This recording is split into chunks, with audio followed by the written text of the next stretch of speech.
வேளாங்கத்தின் புத்தகம் 14ஆம் அதிகாரம் 21ஆம் வசனம் முதல் 30ஆம் வசனம் வரை நாம் மாறி மாறி வாசிக்கலாம். பூமியெல்லாம் கர்த்தருடைய மகிமையினால் நிறைந்திருக்கும் என்று என்னுடைய ஜீவனை கொண்டு சொல்லுகிறேன்.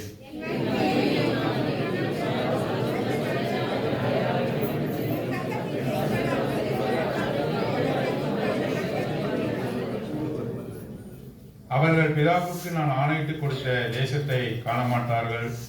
எனக்கு கோபம் உண்டாக்கினவர்களில் ஒருவரும் அதை காண மாட்டார்கள்.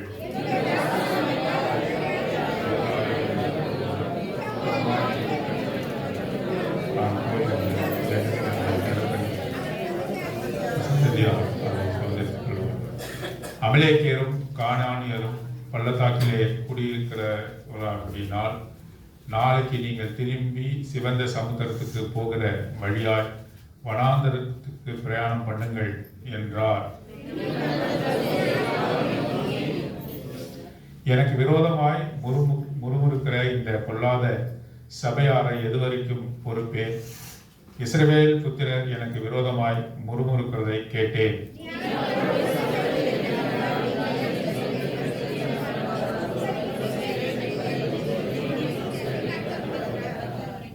இந்த வனாந்தரத்தில் உங்கள் பிரேதங்கள் விழும்.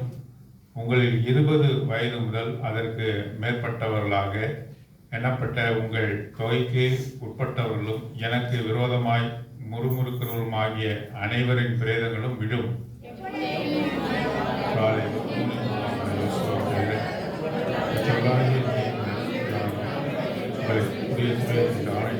தேசத்தில் பிரவேசித்ததில்லை. எச்சரிப்பான ஒரு வார்த்தை ஆண்டவர் இங்கே கொடுக்கிறார். இது எந்த சமயம் என்று சொன்னால், they are about to enter the promised land. God had promised them the land of Canaan. கானான் தேசத்தை அவர்களுக்கு வாக்குத்தத்தம் பண்ணினார். ஆகவே they are about to enter. அவர்கள் அந்த கானான் தேசத்தில் நுழைய போகிறார்கள். அப்பொழுது அவர்கள் என்ன செய்கிறார்கள் சொன்னால், அந்த தேசத்தை வேவு பார்த்து வரும்படி அங்கே ஆட்களை அனுப்புகிறார்கள். அவர்கள் துர்ச்செய்தியை கொண்டு வருகிறார்கள். அங்கே நாம் போக முடியாது, அந்த வாக்குத்தத்தம் பண்ணப்பட்ட நாட்டை நாம் அனுபவிக்க முடியாது என்று சொல்கிறார்கள் அந்த வேவுக்காரர்கள். அதிலே காலேபும் யோசுவாவும் கூட அங்கே அது நமக்கு ஆண்டவர் கொடுப்பார் என்று சொல்கிறார்கள். ஆகவே அவர்கள் அந்த இடத்துல நுழைய போகிறார்கள். ஆனாலும் கூட அவருடைய அவிசுவாசத்தினாலே அவர்கள் நுழைய முடியாமல் போகிறது. ஆண்டவர் இந்த இடத்தை தருவேன், உங்களுக்கு ஆசீர்வாதமாய் தருவேன் என்று சொல்லியிருக்கிறார். ஆனாலும் கூட அவர்கள் என்ன செய்தார்கள்? அதில் நுழையாதபடி அவிசுவாசமாய் இருந்தார்கள். இப்பொழுது ஆண்டவர் அவர்களிடத்தில் பேசுகிற வார்த்தை தான் நாம் இங்கே பார்க்கிறோம். அவருக்கு கோபம் உண்டாகி அவர்களை நீங்க ஒருத்தர் கூட என்ன பண்ண மாட்டீங்க, கானான் தேசத்துக்குள்ளாக நீங்கள் நுழைய மாட்டீர்கள். He won't enter the promised land என்று அங்கே அவர்களுக்கு சொல்லுகிறதை நாம் பார்க்கிறோம். ஆகவே யோசுவாவும் காலேபும் மாத்திரம்தான், 20 வயதிற்கு மேற்பட்டவர் மாத்திரம்தான் நீங்கள் நுழைவீர்கள், கானான் தேசத்துக்குள்ளாக போவீர்கள். நீங்கள் விசுவாசியாத ஜனங்கள், வணங்கா கழுத்துள்ள ஜனங்கள் என்று சொல்கிறார். நாமும் கூட நமக்கு வாக்குத்தத்தம் பண்ணப்பட்ட தேவனுடைய ராஜ்யத்தில் நாம் என்ன செய்ய போகிறோம்? நுழைய போகிறோம் அல்லது சுதந்திரித்து கொள்ள போகிறோம். We are to inherit the promised heavenly land where our Lord Jesus Christ resides. அங்கே இருக்கக்கூடிய ஆண்டவராகிய இயேசு கிறிஸ்துவோடு கூட நாம் என்ன செய்ய போகிறோம்? அவரோடு கூட இருக்க போகிறோம். We are about to enter. எப்படி இவர்கள் கானான் தேசத்தில் நுழைகிற சமயம் வாய்த்ததோ அதே போல நமக்கும் கூட ஆண்டவருடைய வருகை மிக சீக்கிரமாக இருக்கிறது. நாமும் கூட நுழைய போகிறோம். ஆகவே தான் நம்மை நாமே சுத்திகரித்துக் கொள்ளத்தக்கதாக, நம்மை நாமே சோதித்தறியத்தக்கதாக நமக்கு முன்பாக பந்தி வைக்கப்பட்டிருக்கிறது. பந்தியானது வைக்கப்பட்டிருக்கு. ஏன்? நம்மை நாமே சரி செய்து கொள்ள, சோதித்தறிய, நம்ம இடத்துல ஏதாவது தப்பிதங்கள் காணப்படுகிறதா என்று பார்த்து ஆராய்ந்து அறிந்து நம்மை சரி செய்து கொள்ளதான் இங்கே பந்தி வைக்கப்பட்டிருக்கு. இதுதான் நம்மை அவருடைய நாட்டுக்கென்று, அவருடைய தேசத்திற்கென்று, அவருடைய ராஜ்யத்திற்கென்று நம்மை ஆயத்தப்படுத்துகிறது என்று சொல்லி பார்ப்போம். ஆகவே இவர்கள் கோபமூட்டினார்கள், கர்த்தருக்கு மிகுந்த வேதனையை உண்டு செய்தார்கள் என்று சொல்லி பார்க்கிறோம். 1 கொரிந்தியர் 10ஆம் அதிகாரம் 11வது வசனம். மேலாவது வாசிங்க, இடத்துல வாசிங்க. 1 கொரிந்தியர் 10ஆம் அதிகாரம் 11வது வசனம். இவைகளெல்லாம் திருஷ்டாந்தங்களாக அவர்களுக்கு சம்பவித்தது உள்ள இதெல்லாம் எந்த காரியம்? என்னாமத்தை நம்ம வாசித்தோமே, இதெல்லாம் நடந்தது. இதெல்லாம் ஏன் எழுதி நம்ம இப்ப படிக்கிறோம்? நமக்கு என்ன? இதெல்லாம் எச்சரிப்பு. எச்சரிப்பு செய்கிறார், நம்மை எச்சரிப்பு செய்கிறார் என்று சொல்லி பார்க்கிறோம். ஆகவே அவர்களுக்கு நடந்தது இதெல்லாம் நமக்கு எச்சரிப்பாய் இருக்கிறது என்று சொல்லி நாம பார்க்கிறோம். ஆகவே நாம் இதை மிக கவனமாக நாம் இதை கவனிக்க வேண்டியவர்களாக காணப்படுகிறோம். 22வது வசனத்திலே நாம் வாசிக்கும் பொழுது, என் மகிமையும், வாசிங்க 22வது வசனம், 14ஆம் அதிகாரம் 22. நான் எகிப்திலும் வனாந்தரத்திலும் செய்த என் அடையாளங்களையும் கண்டிருந்தும் என் சத்தத்துக்கு செவிகொடாமல் இதனோட 10 முறை என்னை பரீட்சை பார்த்த மனிதரில் ஒருவரும். எத்தனை முறை? சத்தமா சொல்லுங்க. 10 முறை. ஆண்டவர் இந்த இடத்துல சொல்றாரு, கானான் தேசத்துல அவர்கள் நுழைகிற சமயத்துல இவர்கள் செய்த தவறுகள் எத்தனை சமயம்? 10 முறை அவர்கள் தவறு செய்தார்கள் என்று அங்கே சொல்லப்பட்டிருக்கிறது. அந்த 10 காரியங்களை பார்த்து நாம் அந்த பந்தியில பங்கு பெற போறோம். அப்படின்னா எப்படி, எவ்வளவு கவனமாக நாம கவனிக்கணும் என்று நாம் பார்க்கிறோம். 10 முறை அவர்கள் தவறு செய்தார்கள் என்று சொல்லி நாம் இங்கே பார்க்கிறோம். முதல்ல யாத்ராகமத்தின் புத்தகம் 14ஆம் அதிகாரம், யாத்ராகமத்தின் புத்தகம் 16வது அதிகாரம், யாத்ராகமத்தின் புத்தகம் 16. 10 முறை அவர்கள் என்ன செய்தார்கள்? அவர்கள் தேவனுக்கு எதிராக முறுமுறுத்தார்கள். They murmured against our Lord these 10 times என்று நாம் இங்கே வாசிக்கிறோம். 10 முறை அவர்கள் முறுமுறுத்தார்கள் என்று சொல்லி பார்க்கிறோம். முதலாவது முறை, first thing, முதலாவது they murmured எங்கே என்று சொன்னால், யாத்ராகமத்தின் புத்தகம் 14ஆம் அதிகாரம், யாத்ராகமத்தின் புத்தகம் 14ஆம் அதிகாரம், எக்ஸோடஸ் சாப்டர் 14ல 11 and 12 வாசிங்க. அன்றியும் அவர்கள் மோசேயை நோக்கி, எகிப்திலே பிரேத குழிகள் இல்லை என்றா வனாந்தரத்திலே சாகும்படிக்கு எங்களை கொண்டு வந்தீர். நீர் எங்களை எகிப்திலிருந்து புறப்பட பண்ணினதினால் எங்களுக்கு இப்படி செய்தது என்ன? நாங்கள் எகிப்திலே இருக்கும்போது நாங்கள் எகிப்தியருக்கு வேலை செய்ய எங்களை சும்மா விட்டுவிடும் என்று சொன்னோம் அல்லவா? நாங்கள் வனாந்தரத்திலே சாகரத்தை பார்க்கிலும் எகிப்தியருக்கு வேலை செய்கிறது எங்களுக்கு நலமாயிருக்குமே என்றார்கள். இது முதலாவது காரியம், 10 முறுமுறுப்புகள். இஸ்ரவேல் ஜனங்கள் 10 இடத்துல முறுமுறுத்தார்கள். முதலாவதாக எங்கே முறுமுறுத்தார்கள் என்று சொன்னால், அங்கே சிவந்த சமுத்திரத்திலே, சிவந்த கடலிலே, அருகாமையிலே அவர்கள் முறுமுறுத்தார்கள். இந்த இடத்துல ஏன் அவர்கள் முறுமுறுத்தார்கள்? அப்படி திரும்பி பார்க்கும்பொழுது எகிப்தினுடைய படைகள் அங்கே வருகிறது. அவர்கள் இவர்களை அழிக்கும்படியாக வருகிறார்கள். இப்பொழுது எதிராக பார்க்கும்பொழுது அங்கே சிவந்த கடல் இருக்கிறது. இந்த கடலிலே விழுந்து சாக வேண்டிய நிலைமை இருக்கிறது. அவர்கள் அவிசுவாசம் கொண்டார்கள், அவர்கள் அவிசுவாசித்தார்கள். ஏன்? 10 முறை 10 விதமான வாதைகளினாலே எகிப்து தேசத்தை அவர் வாதித்தார். அதெல்லாம் பார்க்கிறாங்க. தவளைகளை கொண்டு, வெட்டிகளை கொண்டு அந்த ஆறானது ரத்தமாக மாறின காரியம் எல்லாவற்றையும் அவர்கள் பார்க்கிறார்கள். பார்த்தும் கூட தேவனை விசுவாசிக்கவில்லை. இந்த சிவந்த சமுத்திரத்துக்கு அருகாமையிலே நம்மை கொண்டு வந்திருக்கிறாரே, இவர் நம்மை எப்படி காப்பாற்றுவார் என்று அவிசுவாசியாக அவர்கள் காணப்பட்டார்கள். ஆகவே தேவனுக்கு எதிராகவே அவர் என்ன செய்தார்கள்? முறுமுறுத்தார்கள் என்று சொல்லி நாம் பார்க்கிறோம். பாருங்க, ஆகவே தான் சொன்னாங்க, நாங்க எகிப்திலே இருந்திருப்போமே, ஏன் இங்கே கொண்டு வந்தீர்? ஏன் இங்கே இந்த சிவந்த சமுத்திரத்துக்கு முன்பாக கொண்டு வந்தீர்? நாங்கள் எகிப்திலே இருக்கும்பொழுது நாங்கள் எகிப்தியருக்கு வேலை செய்ய எங்களை சும்மா விட்டு விடும் என்று சொன்னோம் அல்லவா? நாங்கள் பாட்டுன்னு எங்களுடைய வேலையை செஞ்சுக்கிட்டு நாங்கள் சந்தோஷமா இருப்போம் அல்லவா? ஏன் இந்த சிவந்த சமுத்திரத்துக்கு முன்பாக கொண்டு வந்தீர் என்று சொல்லி அவர் கேட்கிறதை நாம் பார்ப்போம். நாமும் கூட நம்முடைய வாழ்க்கையில என்ன ரட்சிக்கப்பட்ட பிறகு அற்புதங்களையும் அடையாளங்களையும் நாம் கண்ட பிறகு அவருக்குள்ளாக ரட்சிக்கப்பட்ட பிறகு கூட நாம் என்ன சில சமயம் யோசிக்கிறோம், நாங்க பாட்டு எங்களுடைய மீதுல இருந்திருப்போமே, எங்களுடைய தெய்வங்களை வணங்கி கொண்டு எங்களுடைய பழக்க வழக்கங்களை செய்து கொண்டு நாங்கள் பாவங்களிலேயே சந்தோஷமா இருந்திருப்போமே என்று சொல்லக்கூடிய நிலைமைதான் அந்த சிவந்த சமுத்திரத்துக்கு முன்பாக இருக்கக்கூடிய முறுமுறுப்பு. அந்த விதமான முறுமுறுப்பு இருக்கிறதா? ரட்சிக்கப்பட்டு இருக்கிறோம், ஆண்டவரை சொந்த தெய்வமாக நாம் ஏற்றுக்கொண்டிருக்கிறோம், ஆனாலும் கூட எங்களுடைய பழைய வாழ்க்கை, எங்களுடைய பழைய காரியங்கள் எங்களுக்கு சிறந்ததா இருக்கிறது என்று சொல்லி நாம் என்ன செய்யறோம்? சந்தோஷமா இருக்கிறோமா?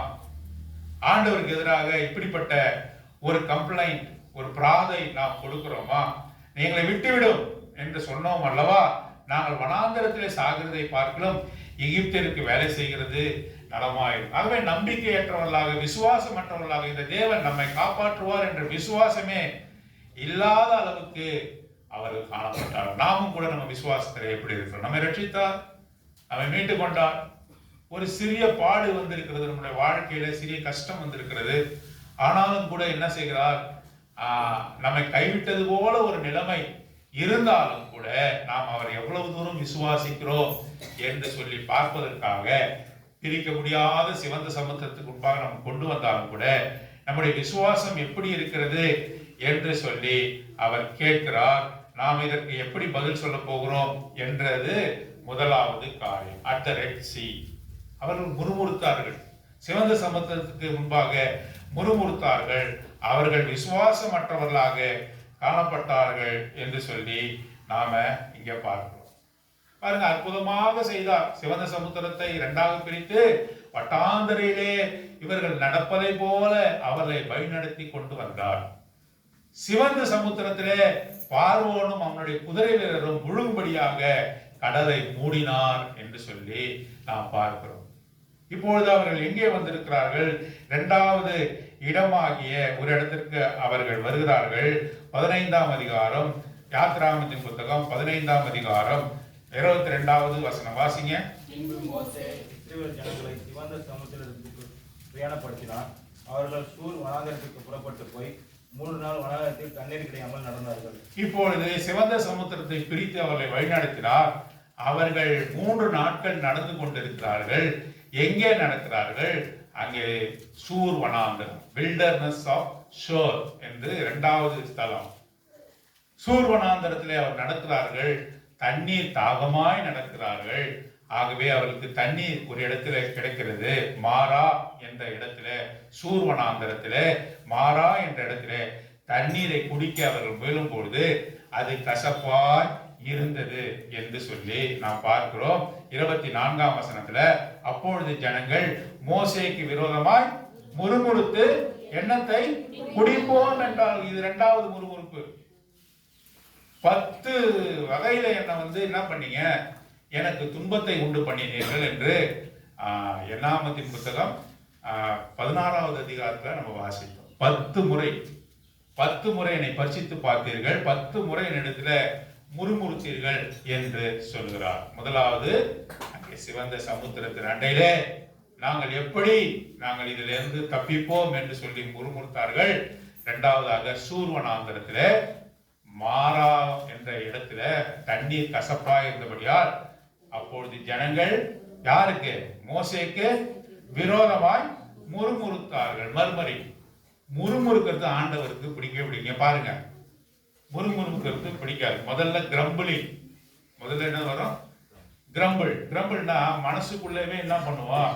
புலம்பிக்கிட்டே இருப்போம். சில பேர்லாம் பார்த்துருக்கீங்களா? ஏதாவது முணுமுணுத்துக்கிட்டே இருப்பாங்க. ஏமா அப்படி இருக்கிறான், ஏன் இப்படி இருக்கிறான், என் வாழ்க்கை எப்படி இருக்குது என்று சொல்லி they will grumble. இதை சார்ட் அவுட் பண்ணாம, இதை நீ அதை தீர்க்காம, அது அந்த கிரம்பிளிங்க உன்னுடைய மனசுல இருந்து நீ எடுத்து போடாம இருந்தா it will leads to murmuring, முறுமுறுக்கிறதுக்கு கொண்டு போகும். இதெல்லாம் நம்ம பார்க்க போறோம். முதல்ல என்ன ஏற்படும்? நாங்க எகிப்துல நாங்க உயிரோடவா இருந்திருப்போம், இந்த சிவந்த சமுத்திரத்துல நாங்கள் படாத பாடுபடுகிறோம் என்று சொல்லி அவர் என்ன பண்றாங்க? கிரம்பிள் பண்றாங்க. இரண்டாவது, ஒருவருக்கு ஒருவர் பேசிக் கொள்கிறார்கள். எப்படி பேசிக்கொள்ள? மர்மரி மர்மரி புலம்பி தள்ளுறாங்க. சில பேர்கிட்ட நம்ம பழனாவே எப்படி இருக்கோம், புலம்பிக்கிட்டே இருப்பாங்க. புலம்பல் கேஸ்ன்னு சொல்லுவாங்க. மர்மரி, ஏன் தான் நம்மளை இப்படி வச்சிருக்கிறாரு, ஏன் தான் அந்த வாழ்க்கைக்கு நான் இருக்கிறேனோ, நான் ஏன் உயிரோடு இருக்கிறேனோ என்று சொல்லி மர்மரி. இதை குணப்படுத்தாம விட்டாங்க. அடுத்தது நம்ம போவோம், rebellion. It will leads to rebellion. Rebellion என்ன? ஆண்டவருக்கு எதிராகவே என்ன பண்ணுவோம் நீ? அடுத்தது புரட்சி செய்ய, ஆண்டவருக்கு எதிராக எதிர்த்து பேசுவோம். ஒண்ணு நம்ம செக் பண்ணி அதை நீக்காவிட்டால் ஆண்டவருக்கு எதிராகவே நீ என்ன பண்ணுவ? ஆண்டவருக்கு எதிராகவே நீ பேசுவ, ஆண்டவருக்கு எதிராகவே நீ ரிபல் பண்ணுவ. மர்மரிங்ல மோசே கிட்ட போகும்போது மோசே கிட்ட போய் முறுமுறுக்குறாங்க. மோசே என்ன தெரியுமா சொன்னா? என்னை நீங்க முறுமுறுத்து பேசுவது ஆண்டவரே முறுமுறுத்து பேசுவது போல என்று சொல்றான். 16ஆம் அதிகாரம் 8ஆம் வசனத்தினுடைய பிற்பகுதி. உங்கள் முறுமுறுப்புகள் எங்களுக்கு அல்ல, கர்த்தருக்கே விரோதமாய் இருக்கிறது என்றான். பாருங்க, யாருக்கு? மோசே கிட்ட போய் முறுமுறுத்தாங்க. யார்கிட்ட முறுமுறுக்கிற மாதிரி? When you murmur his servant Moses, it will take as directly murmuring against Moses. மோசேவுக்கு எதிராகவே நீ முறுமுறுக்கிறதாக அர்த்தம் கொள்ளப்படும். Grumbling leads to murmuring, murmuring leads to rebellion. நான் இவரை தானே நான் எதிர்த்து பேசினேன் என்று சொன்னா அது ஆண்டவரே எதிர்த்து பேசுனதுக்கு சமமாகும். ஆகவே மாறாவிலே அவர்கள் முறுமுறுத்தார்கள்.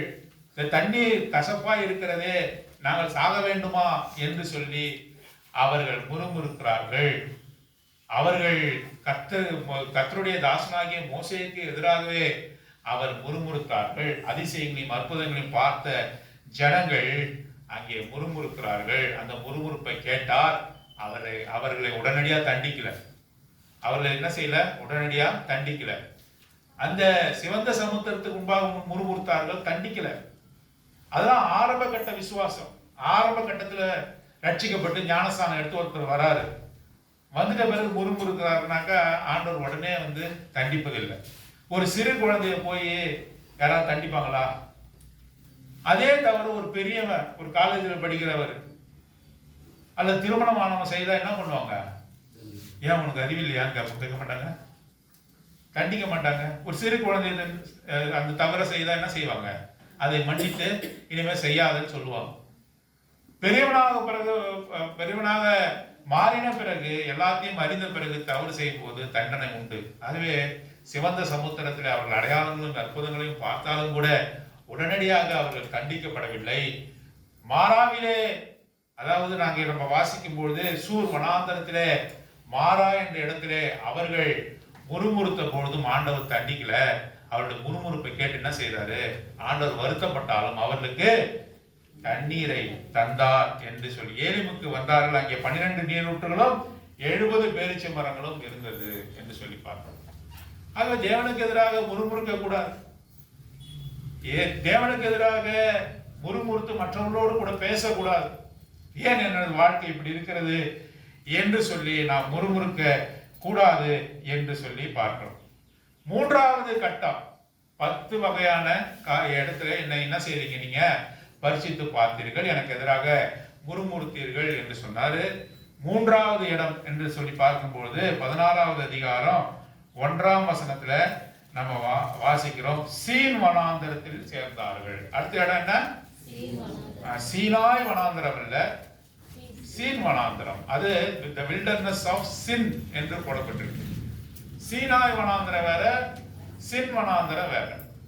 ஆகவே இது சின் வனாந்தரத்துல அவர்கள் என்ன செய்தார்கள் பாருங்க. அவங்க சொல்றாங்க 3ஆம் வசனத்துல, நானே வாசிக்கிறேன். நாங்கள் இறைச்சி பாத்திரங்கள் அண்டையில் உட்கார்ந்து அப்பத்தை திருப்தியாக சாப்பிட்ட எகிப்து தேசத்திலே கர்த்தரின் கையால் செத்து போனவனால் தாவில்லை, இந்த கூட்டம் முழுவதையும் பட்டினியால் கொள்ளும்படி நீங்கள் எங்களை புறப்பட பண்ணி இந்த வனாந்தரத்தில் அழைத்து வந்தீர்களே என்று அவர்களிடத்திலே சொன்னார்கள். அவங்க எப்படி இருந்தாங்க? எகிப்துல அடியும் உதையும் வாங்கின்னு இருந்தாங்க. எகிப்துல சந்தோஷமா இருந்தாங்களா? ஆலோட்டிகள் நிமித்தம் மிகவும் வருத்தப்பட்டார்கள்.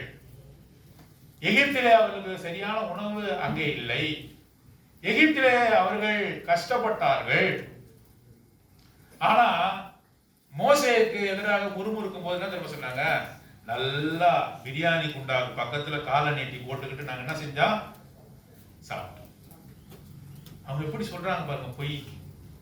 எகிப்துல என்ன, எப்ப அந்த பார்வோனுடைய வீரர்கள் வருவார்கள், நம்மை அடிப்பார்கள், நம்மை துன்புறுத்துவார்கள், அவர்கள் என்ன செய்வாங்க? காலையிலிருந்து இரவு வரை வேலையை வாங்குவார்கள்.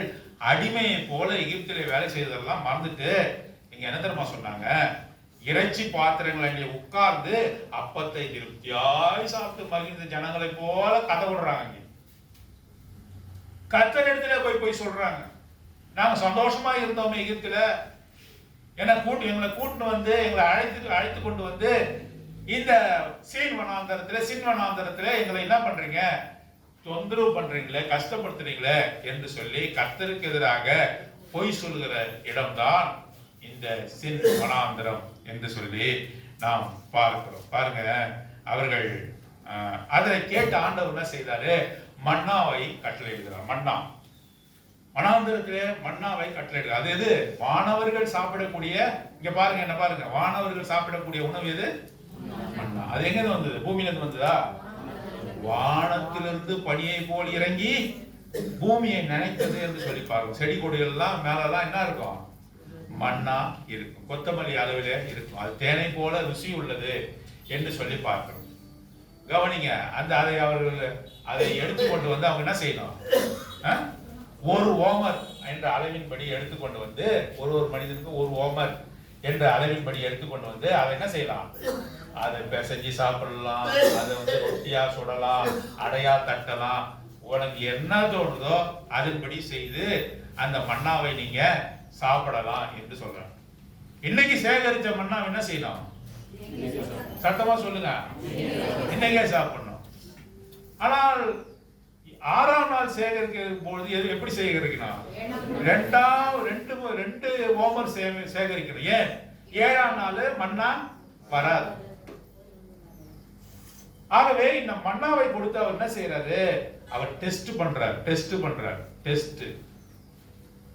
இதை 4ஆம் வசனத்துல வாசிக்கிறோம். எங்க வாசிக்கிறோம்? 4ஆம் வசனம், 16ஆம் அதிகாரம் 4ஆம் வசனத்துல வாசிக்கிறோம். பாருங்க, அப்பொழுது கர்த்தர் மோசேயை நோக்கி, நான் உங்களுக்கு வானத்திலிருந்து அப்பம் வர்ஷிக்க பண்ணுவேன். ஜனங்கள் போய் ஒவ்வொரு நாளும் வேண்டியதை ஒவ்வொரு நாளிலும் சேர்த்துக் கொள்ள வேண்டும். அதனால் அவர்களின் நியாய பிரமாணத்தின்படி நடப்பார்களோ நடக்க மாட்டார்களோ என்று அவர்களை, வானத்திலிருந்து வருதுங்க, அதை போய் நீங்க எடுத்துட்டு நீங்க சாப்பிடுங்க. நாளைக்கு வந்தா நாளைக்கு வரும். கண்டிப்பா வருமா? கண்டிப்பா வரும். ஏன் வரும்னா ஆண்டவரே சொல்றாரு. மனுஷன் சொன்னா நீ கேட்க வேண்டிய அவசியம் இல்லை. நாளைக்கு உனக்கு இந்த பணத்தை தரேன்னு சொல்லுவான். நாளைக்கு போன் பண்ணா போன் எடுப்பானா? எடுக்க மாட்டான். நாளைக்கு எங்க வீட்டுக்கு வான்னு சொல்லுவான். வீடு என்ன இருக்கான்? பூட்டி.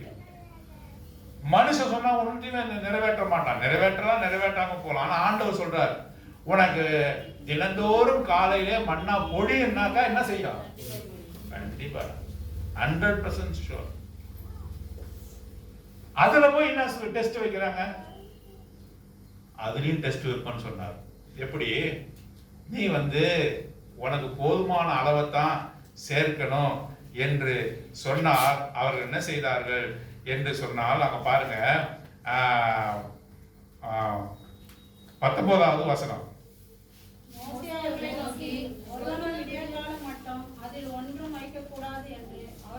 சொல்லியும் மோசேயின் சொல் கேளாமல் சிலர் அதை விடியற்காலம் மட்டும் கொஞ்சம் மீறியா வைத்தார்கள். அது பூச்சி பிடித்து நாற்றம் எடுத்து அவர்கள் மேல் மோசே கோபம் கொண்டார். மோசே கோபம் கொண்டானா யார் கோபம் கொண்டான்னு அர்த்தம்? ஆண்டவரே கோபம் கொண்டார். டேய், நாளைக்கு உனக்கு மன்னா வரும்டா. சரி, நம்ம இன்னும் கொஞ்சம் எடுத்து வச்சுக்கிறோம்.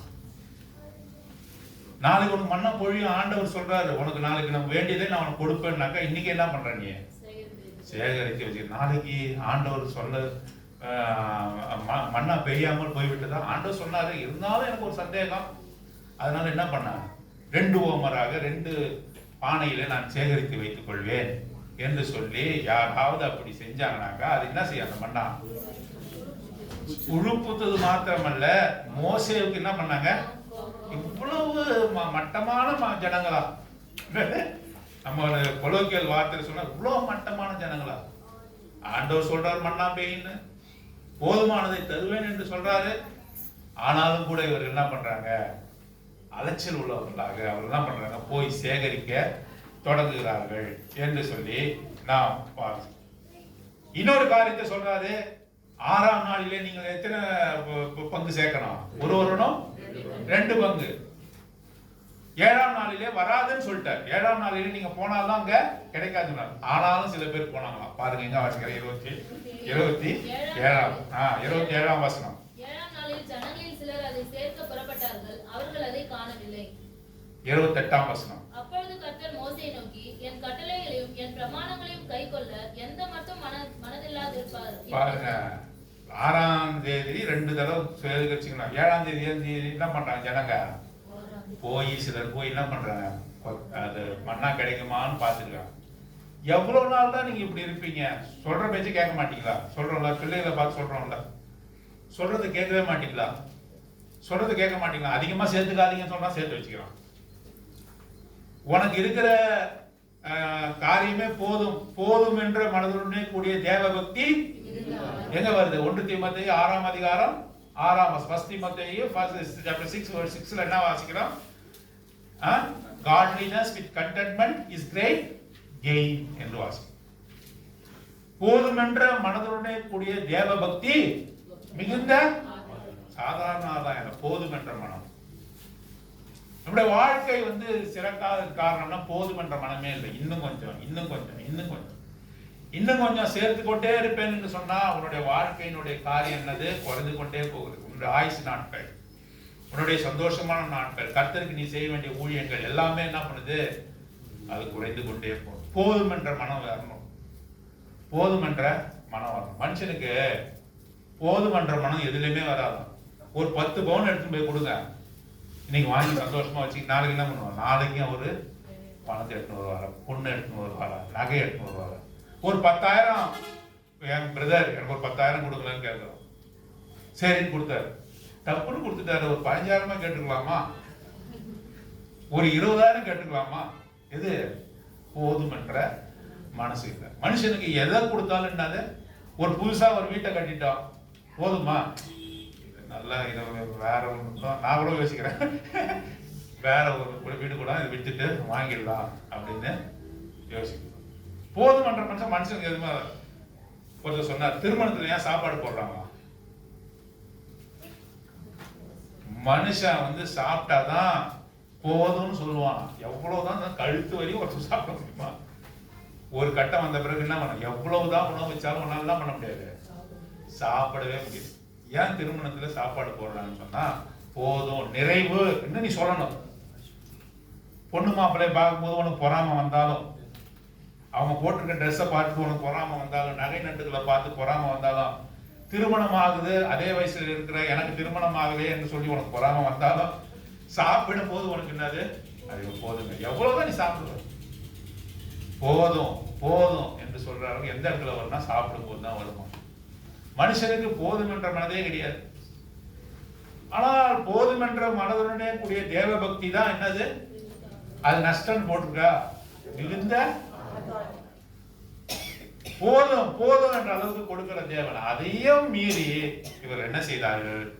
நாங்க என்னத்தை சாப்பிடுவோம் என்று முறுமுறுத்தார்கள். இன்னும் சிலர் என்ன பண்ணாங்க? இன்னும் கொஞ்சம் இன்னும் கொஞ்சம் இன்னும் கொஞ்சம் சொல்லி போதும் என்ற மனது இல்லாமல் சேர்த்து வைத்துக் கொண்டார்கள். 3வது காரியமாக இந்த அதிகாரத்தை என்ன செய்தார்கள் என்று சொன்னா, அவர்கள் 7ஆம் நாள் கர்த்தருடைய நாள், சாபத் டே, ஆண்டவருடைய நாள், அதில் நீ உழைக்காத, உன்னுடைய சொந்த வேலையை செய்யாத என்று சொன்னாங்கன்னா சொந்த வேலையை செய்ய போறோம். சொந்த வேலையை செய்ய போறோம். தவிர்க்க முடியாத காரணம்னா பரவாயில்ல, சொந்த வேலையை செய்ய போகுது. அப்பொழுது நீ எதை நீ ஆதாயமா நீ நினைக்கிறியோ அதெல்லாம் நஷ்டமாகும். ஆண்டவர் சொல்ற எந்த மட்டும் நீ நஷ்டப்படுத்துவ. அந்த 6ஆம் நாளிலே தானே உனக்கு 2 பங்கா கொடுத்துட்டாரு. இன்னும் கர்த்தருடைய நாளை நீ என்ன பண்ற? வஞ்சித்து அதில் நான் உழைப்பேன், என்னுடைய காரியத்தை செய்வேன் என்று போகும்போது அங்கே கர்த்தர் நஷ்டத்தை கொடுக்கிறார், பாதிப்பை கொடுக்கிறார். உனக்கு தெரியாது, ஆனாலும் அது பாதிப்பை ஏற்படுத்தும். பாதிப்பு கண்டிப்பா ஏற்படுது. ஆனா ரெட்டத்தனையும் ஆசீர்வதித்தாரே, பிறகு ஏன் 7ஆம் நாள் நீ போகிறாய்? கர்த்தருக்கு கொடுக்க வேண்டிய நாளிலே உன் சொந்த வேலையை ஏன் செய்ய போகிறாய்? உன் சொந்த வேலையை ஏன் செய்ய போகிறாய் என்று கர்த்தர் கேட்கிறார். ஆக எத்தனை காரியத்தை பார்த்தோம்? எத்தனை இடத்துல முறுமுறுத்தார்கள்? 3. ஒண்ணு சொல்லுங்க. சிவந்த சமுத்திரத்துல முறுமுறுத்தார்கள். 2வது சூர் வனாந்தரத்துல மாறா என்ற தண்ணீர் கசப்பா இருந்த தண்ணீர் மதுரமா 2. அப்புறம் சீன் வனாந்தரம் 3 இல்ல, அது மொத்தம் அது உபபிரிவாக 3. முதல்ல அவர்கள் 3வது வசனத்துல பொய் சொல்றாங்க. அது கர்த்தருக்கு பிடிக்காத. நாங்க இறைச்சியின் பாத்திரத்தை அண்டையில காலை நீட்டிக்கு போட்டுக்கிட்டு நல்லா சாப்பிட்டோம் அப்படின்னு சொல்றாங்க. 5வதாக நம்ம பார்க்கிற இடம் என்னன்னு சொன்னா, அவர்கள் தேவைக்கு மேலாக என்ன செய்தார்கள்? தேவைக்கு மேலாக அவர்கள் சேகரிக்கிறது அவர் கர்த்தருக்கு முறுமுறுக்கிற காரியம். அதுக்கு மாத்திரமல்ல, 6வது காரியமாக நாம் 27வது 28வது வசனத்துல வாசித்தோம். கர்த்தருடைய நாளிலே சிலர் அதை என்ன பண்ணாங்க?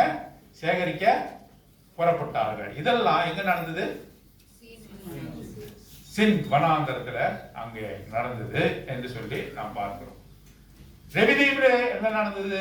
17ஆம் அதிகாரம் முதல் வசனம் வாசிங்க. பின்பு இஸ்ரவேல் புத்திரராகிய சபையார் எல்லாரும் கர்த்தருடைய கட்டளையின்படியே சீன் வனாந்தரத்திலிருந்து புறப்பட்டு பிரயாணம் பண்ணி ரெவிதீமிலே வந்து பாளையம் இறங்கினார்கள். அங்கே ஜனங்களுக்கு குடிக்க தண்ணீர் இல்லாது இருந்தது. குடிக்க தண்ணீர் இல்லாது இருந்தது என்று சொல்லி பார்க்கிறோம். அவர்கள் என்ன செய்கிறார்கள்? முறுமுறுக்கிறார்கள் என்று சொல்லி நான் இங்க பார்க்கிறோம். 2வது வசனத்துல வாசிக்கிறோம். அதற்கு மோசே, என்னோட ஏன் வாதாடுகிறீர்கள்? கர்த்தரை ஏன் பரீட்சை பார்க்கிறீர்கள் என்று அங்கே சொல்லுகிறதை நாம் பார்க்கிறோம். பாருங்க, அங்கே ஆண்டவர் சொல்லுகிறார், அவர்களுக்கு தண்ணீரை கொடு என்று சொல்லுகிறார். ஆகவே ரெவிதீமிலே அவர்கள் என்ன செய்கிறார்கள் என்று சொன்னா, ஓரேபிலே நான் உனக்கு முன்பாக நிற்பேன். 6ஆம் வசனம். அங்கே ஓரேபிலே நான் உனக்கு முன்பாக நிற்பேன், கண்மலையின் மேல் நிற்பேன், நீ அந்த கண்மலை அடி, அப்போ ஜனங்கள் குடிக்க அதிலிருந்து தண்ணீர் புறப்படும் என்று சொன்னார்கள். ஆகவே அது மாசா மேரிபா என்று அங்கே சொல்லப்படுகிறது. எங்கேயும் கூட கர்த்தருக்கு எதிராக அவர்கள் முறுமுறுத்தார்கள் என்று சொல்லி பாருங்க. நாங்கள் என்னத்தை குடிப்போம்?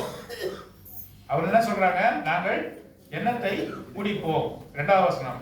ஜனங்கள் மோசேயோடு வாதாடி முறுமுறுத்து, நாங்கள் குடிக்கிறதுக்கு எங்களுக்கு தண்ணீர் தர வேண்டும். அதற்கு மோசே, என்னோட ஏன் வாதாடுகிறீர்கள்? கர்த்தரை ஏன் பரீட்சை பார்க்கிறீர்கள்? கர்த்தரை ஏன் நீங்கள் பரீட்சை பார்க்கிறீர்கள் என்று அங்கே சொல்லுகிறதை நாம் பார்க்கிறோம். பாருங்க, முதல்ல டேஸ்ட். அவர் என்ன? கர்த்தரை ருசி பார்த்து அறிந்து, கர்த்தர் நல்லவர் என்று ருசி பார்த்து, taste and see that the Lord is good என்று வாசி. ஆண்டவர் அவரை ருசி பார்க்க அனுமதிப்பார். நல்லா கவனிங்க, பாருங்க. He will allow us to taste him, taste his goodness, taste his grace, taste his mercy. அவருடைய கிருபையை, அவருடைய அன்பை ருசி பார்க்க அனுமதிப்பார். ஒரு கடைக்கு போறீங்க, ஸ்வீட் வாங்குறீங்க, அப்ப என்ன பண்றீங்க? நல்லா இருக்குமோ நல்லா இருக்காதா நல்லா பார்த்துட்டு அப்படியே கடைக்குள்ள போறீங்க, ஸ்வீட் கடைக்குள்ள போறீங்க. அங்க எல்லாம் அடுக்கி வைக்கப்பட்டிருக்கிறது. இது ஒரு வேளை ஊசி அடிக்குமா, பழசா இருக்குமான்னு உங்களுக்கு ஒரு சந்தேகம் வருது. என்ன பண்றீங்க? உடனே பார்த்துக்கிட்டே இருக்கும்போது அப்படியே நீங்க திரும்பியும் வெளியே போக ஆரம்பிக்கிறீங்க. அப்ப கடைக்காரர் என்ன சொல்றாரு? வந்து என்ன சொல்றாரு? இப்பதான் காலையில தாங்க இந்த ஸ்வீட்லாம் செஞ்சது, வேணா கொஞ்சம் எடுத்து பாருங்கன்னு ஒரு முழு லட்டு எடுத்து உங்க வாயில வைக்கிறாரு. என்ன வைக்கிறாரு? கொஞ்சமா புட்டு உங்களுக்கு கொடுக்குறாரு. முன் ருசி, ஃபோர் டேஸ்ட் என்று சொல்றாரு. அப்படின்னா இது சுவைத்து பாருங்க. வாங்கி பார்த்துட்டு என்ன சொல்றான்? நல்லா இருக்குது, 1 கிலோ கட்டுங்க அப்படின்னு சொல்றான். உள்ள போயிட்டு வெளியே வர கேப்ல அந்த கடைக்காரர் என்ன பண்றாரு? நம்ம கன்வின்ஸ் பண்றாரு, இது வந்து புதுசு, இது வந்து ரொம்ப நல்லா இருக்கும், எல்லா கடையோடையும் மலிவானது, ருசியானது, நீங்க அதை சாப்பிடலாம் என்று சொல்லி அந்த கடைக்காரர் என்ன பண்றாரு? the shopkeeper convinces. அவர் நம்ம என்ன பண்றாரு? அவர் நம்மை திருப்தி செய்கிறார். ஆகவே Lord also allows us to taste him. அவரை ருசி பார்க்கும்படியா செய்றார். ருசி பார்த்து அறிந்து கொள்ளுங்க, கர்த்தர் நல்லவர் என்று அறிந்து கொள்ளுங்க, ருசி பார்த்து செய்றார். அவர் நல்லவராகவே இருக்கிறார், அவர் எல்லாவற்றையும் கொடுக்கிறார். நான் எப்பவுமே ருசி பார்த்துருந்தாங்க இருப்பேன் அப்படின்னு கிடையாது. அடுத்து என்ன பண்ண? ருசி பார்த்த உடனே டெஸ்ட்டுக்குள்ளாக அனுப்புவார். என்ன பண்ணுவாரு? டேஸ்ட் பண்ண உடனே என்ன பண்ணுவாரு? டெஸ்டுக்குள்ள அனுப்புவார், அக்கினிக்குள்ளாக அனுப்புவார். ஏன்? நீ கீழ்ப்படியணும், உனக்கு நன்றி வரணும், நீ என்னை பின்பற்றவையோ மாட்டாயோ என்று நான் கண்டுபிடிக்கணும். மன்னாவையா டேஸ்ட் பண்றார். இப்ப மன்னாவினாலே உனக்கு என்ன பண்றாரு? அவரு டெஸ்ட் வைக்கிறார். நல்லா சாப்பிட கொடுக்குறாரு மன்னாவை. நீ அலைச்ச கட்டிட்டு என்ன பண்ற? மன்னாவை வீட்டுக்கு எடுத்துன்னு போய் வச்சு பாதுகாப்பு. டேஸ்ட் பண்ண ஆண்டவர் உனக்கு என்ன பண்றாரு? டெஸ்ட் பண்றாரு. டெஸ்ட்ல பாஸ் ஆனதா உனக்கு ரெஸ்ட் கொடுப்பாரு. அவளை பரம இளைப்பாறுதலே நீ இளைப்பாறும்படியாக ஹெவன்லி ரெஸ்ட் கொடுப்பார். புரியுதா? இதெல்லாம் மறக்காது. என்ன முதல்ல டேஸ்ட் கொடுக்குறாரு. ஓ, என்ன பண்றாங்க? அநேக போதகமார்கள் என்ன சொல்றாங்க? இந்த டேஸ்ட்ல நின்னுறாங்க. அநேக சபையில இந்த டேஸ்ட் என்ன? வாங்க, ஆண்டவர் உங்களை ஆசீர்வதிப்பார் வாங்கன்றான். உன் கடன் பிரச்சனை எல்லாம் தெரியும். ஆண்டவர்கிட்ட பாரு, உனக்கு திருமணம் ஆகும்.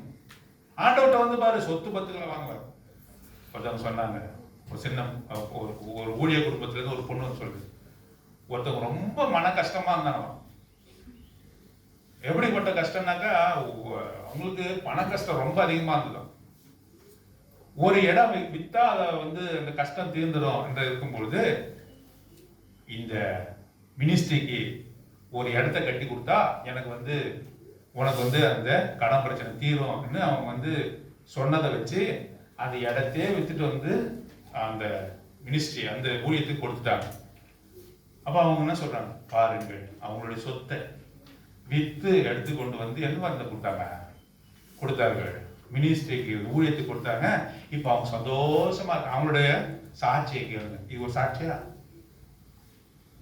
இதோட நிறுத்திக்கிறாங்க. டேஸ்ட் பண்றதோட நிறுத்திக்கிறாங்க. டெஸ்ட்டுக்குள்ள யாரும் போறது இல்லை. ஆண்டவர் அவரை ருசி பார்த்த என்று சொன்னா உனக்கு பலவிதமான உபத்திரத்துக்குள்ள கொண்டு போவார். எனக்கு உபத்திரவமே இல்லைன்னு சொன்னாங்க, நீ உன்னுடைய ரட்சிப்பையே நீ சந்தேகப்படணும். You have to question your salvation. நான் ரட்சிக்கப்பட்டு இருக்கிறேனா, நான் ஆண்டவர் பிள்ளையா இருக்கிறேனா என்று நீ சுகபோகமா வாழ்கிறாய் என்று வைத்துக் கொள்வோம். உனக்கு எந்தவித உடல்ல எந்தவித பாதிப்பும் வரல, நீ எப்பவுமே ரொம்ப சம்பரமா நல்லா சாப்பிட்டு கொண்டு இருக்கிறாய், உனக்கு எல்லாமே சந்தோஷமா இருக்குனாக்கா நீ என்ன பண்ணணும்? நல்லதுங்க நல்லதுங்க, இப்படியே நான் இருந்துட்டு போயிடுறேன் அப்படி சொல்லக்கூடாது. ஏன் எனக்கு உபத்திரம் வரலன்னு கேட்கணும். ஏன்? உபத்திரவம் தான் ஆண்டவருடைய மகிமையை உனக்குள்ளாக செய்யும். உபத்திரவத்தின் மூலமாக, அவருடைய பாடுகளின் மூலமாக நான் பலவற்றை கற்றுக்கொண்டேன். பாடு கண்டிப்பா வரணும். பாடுபடாம ஆண்டவர்கிட்ட போக முடியாது. Without cross there is no crown. சிலுவை இல்லாமல் உனக்கு என்னது? கிரீடம் இல்லை. பாடுபடணும். அவர் நிமித்தமாக நாம் பாடுபடுவதற்கு நமக்கு கொடுக்கப்பட்டு இருக்கிறது இல்ல. நமக்கு என்னது? பாடு பிளஸ் பண்ணி கொடுக்குறாராம். யாராவது நாங்க பிரதர் நம்ம உட்கார்ந்தா நீங்க பாடுன்னு ஏதாவது சொல்றீங்க. பாடுபடுறதுக்கு என்ன பண்ணணும்? பாடுபடுறதுக்கு நமக்கு அவர் கொடுக்கல, உனக்கு அருள் கொடையா கொடுத்திருக்காரு. நீ பாடுபடுமா, பாடுபடு என்று சொல்லி அருள் கொடையா கொடுத்திருக்கிறார். ஆகவே பாடுபடுகிற எவனும் கர்த்தரை என்ன பண்ணக்கூடாது? கேள்வி கேட்கக்கூடாது. சந்தோஷமா பாடு உபத்திரவத்தை ஏற்றுக்கொள்ளணும். அப்பொழுதுதான் நமக்கு என்ன கிடைக்கும்? ரெஸ்ட் கிடைக்கும். ரெஸ்ட்னா பரம ரெஸ்ட். அவரோடு கூட நித்தியத்துல இளைப்பாறக்கூடிய வாய்ப்பு நமக்கு கிடைக்கும் என்று சொல்லி பார்க்கிறோம். ஆகவே 17வது அதிகாரத்துல நாம் பார்க்கும்போது, ஜனங்கள் அவ்விடத்திலே தண்ணீர் தவனமாய் இருந்தபடியால் அவர்கள் மோசேக்கு விரோதமாய் முறுமுறுத்து என்று சொல்லி வாசிக்கிறோம். இங்கே கூட முறுமுறுக்கிற காரியத்தை பார்க்கிறோம். இதோட எத்தனை பார்த்திருக்கோம்? 6 முறுமுறுப்பை நாம பார்த்து ஆண்டவர் என்னாமத்து புத்தகம் 16வது அதிகாரம் 22வது வசனத்துல 10 முறை என்று சொல்றாரு. அதுல எத்தனை பார்த்திருக்கோம்? 6 பார்த்திருக்கோமா? சரி, அதுக்கு அடுத்து 32வது அதிகாரம், எக்ஸோடஸ் சாப்டர் 32, யாத்திராகமத்தின் புத்தகம் 32வது அதிகாரம் 8ஆம் வசனம் 9ஆம் வசனம். அவர்களுக்கு நான் விதித்த வழியை அவர்கள் சீக்கிரமாய் விட்டு விலகினார்கள். அவர்களுக்கு நான் விதித்த வழியை அவர்கள் சீக்கிரமாய் விட்டு விலகினார்கள். அவர்கள் தங்களுக்கு ஒரு கன்றுக்குட்டியை வார்ப்பித்து அதை பணிந்து கொண்டு அதற்கு பலியிட்டு, இஸ்ரவேலரே, உங்களை எகிப்து தேசத்திலிருந்து அழைத்து கொண்டு வந்த உங்கள் தெய்வங்கள் இவைகளே என்று சொன்னார்கள் என்றார். 9ஆம் வசனம். பின்னும் கர்த்தர் மோசேயை நோக்கி, இந்த ஜனங்களை பார்த்தேன், இவர்கள் வணங்கா கழுத்துள்ள ஜனங்கள். 10ஆவது வசனம். ஆகையால் என் கோபம் இவர்கள் மேல் மூலவும் நான் இவர்களை அழித்துப்படவும் நீ என்னை விட்டுவிடு, உன்னை ஒரு பெரிய ஜாதியாக்குவேன் என்றார். இங்கே இது பார்க்கும்போது the wilderness of Sinai, Sinai வனாந்தரத்திலே இவர்கள் முறுமுறுத்ததை நாம் பார்க்கிறோம். பாருங்க, அவர்கள் என்ன பண்றாங்க, மோசேயும் இனிமேல் நம்ம இடத்துல வரமாட்டான், கர்த்தர் நம்ம இடத்துல பேச மாட்டார் என்று சொல்லி ஒரு கன்றுக்குட்டியை செய்து அவர்கள் திரும்பி போகும் அளவுக்கு அவர்கள் வணங்கா கழித்துள்ள மனிதர்களாக அங்கே மாறி போனார்கள். இது கர்த்தருக்கு பெரிய கோபத்தை மூட்டினது. நம் முறுமுறுத்தா ஆண்டவருக்கு என்ன வரும்? பெற்றோருக்கே வருது. நீங்க பார்த்திருக்கீங்களா? ஒரு உங்களுடைய பிள்ளைகளுக்கு பல காரியங்களை செய்கிறீங்க, ஆனால் ஒரு சிறிய காரியம் நீங்க வாங்கி தராம டெஸ்ட் பண்ணி பாருங்களா, என்ன பண்ணுவான்? காலையில இருந்து உன்னை நொய்யி நொய்யி நொய்யி, அந்த பென்சிலை வாங்கித்தான், அந்த பேனாவை வாங்கித்தான், அது வாங்கித்தான் உன்னை என்ன பண்ணுவான்? ரொம்ப நீங்க ஆபீஸ்ல இருந்து வந்தா கூட, வேலையில இருந்து வந்தா கூட, வேலை பலுவா வந்தா கூட, வீட்டுக்கு வந்தோடனே பா இன்னும் கூட அந்த வாங்கி தரல அப்படின்னு சொல்லி என்ன பண்ணுவான்?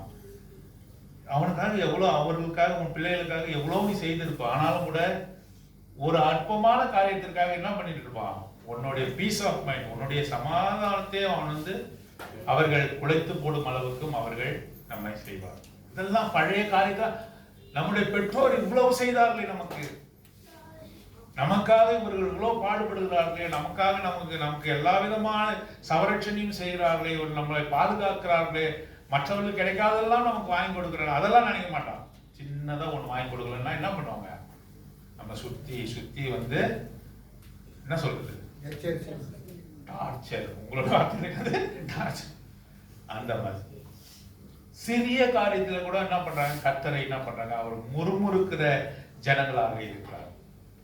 10 கற்பனைகளை பெற்றுக்கொள்ளும்படியாக மோசே அந்த சீனாய் மலையில இருக்கிறான். இவர்கள் என்ன செய்கிறார்கள்? கன்றுக்குட்டியை செய்து இனிமேட்டு வரமாட்டான் அவன் முறுமுறுத்து தங்கள் வழியை பார்த்து கொள்ள சென்றார்கள். இது எத்தனாவது காரியம்? 7வது காரியம். என்னாகமத்தின் புத்தகம் 11ஆம் அதிகாரம், நம்பர்ஸ் சாப்டர் 11, நம்பர்ஸ் சாப்டர் 11 11வது 1ஆம் வசனம். Numbers chapter 11 verse 1. பின்பு ஜனங்கள் முறையிட்டுக் கொண்டிருந்தார்கள், அது கர்த்தருடைய செவிகளில் பொல்லாப்பா இருந்தது. கர்த்தர் அதை கேட்டபோது அவருடைய கோபம் மூண்டது. கர்த்தருடைய அக்கினி அவர்களுக்குள்ளே பற்றி எறிந்து பாளையத்தின் கடைசியிலிருந்து சிலரை பட்சித்தது.